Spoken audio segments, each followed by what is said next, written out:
Mag-harvest na pud big luy apang kaduhang harvest na nako ni.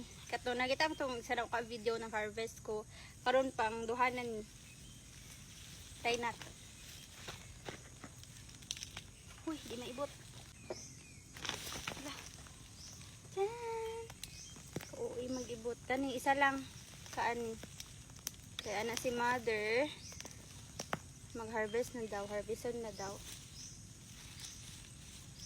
Pak, sino pa dyan? Magtanom na pud mig. Napaman may mga tanom dito sa pikas. So kani, mo ni mga unang gitanom, so ipton na nato siya. Para na pud may magamit.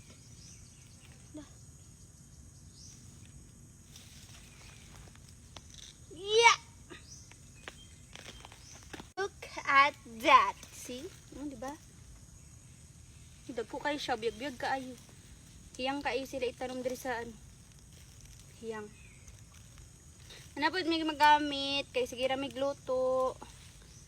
Pampawalag lang sa pagtanom na pod mo para na may ma-harvest maski sa mga likod-likod ng sa inyong balay magtanom. Para dili na mo manginahanglan mang malit og mga ano, nag-ibot-ibot lang mo sa gilid.